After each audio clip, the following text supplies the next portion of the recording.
मोदींचं संकल्पपत्र जनसेवेचं संकल्पपत्र असल्याचं वक्तव्य चित्रा वाघ यांनी केलं। पंतप्रधान मोदींच्या नेतृत्वात भारताने विकासाची गगनभरारी घेतल्याचंही त्या म्हणाल्या। मागील कित्येक वर्षापासून 50% लोकसंख्या असलेल्या महिला शक्तीकडे दुर्लक्ष केले गेले असं म्हणत त्यांनी काँग्रेसवरही टीका केली। मोदीजींच्या नेतृत्वात या नव्या भारतामध्ये महिलांसाठी समान संधी, भागीदारी आणि त्यांना मान सन्मान मिळतोय।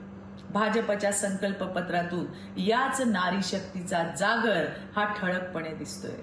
आतापर्यंत देशभरातल्या 1 कोटी गरीब महिलांना प्रधानमंत्री आवास योजनेच्या माध्यमातून मोदीजींनी लखपती केले। येणाऱ्या दिवसांमध्ये पुन्हा एकदा 3 कोटी महिलांना लखपती बनवण्याचा आमचा उद्देश आहे। महिला बचत गटांना सेवा क्षेत्राशी जोडलं जाणार आहे। एक जिल्हा एक प्रॉडक्ट करून त्या ठिकाणी जे पोर्टल असेल, FBO असेल, एकता मॉल असेल यांच्या माध्यमातून बचत गटाची उत्पादनं ग्राहकांपर्यंत पोहोचवण्याची व्यवस्था सुद्धा केली जाणार आहे।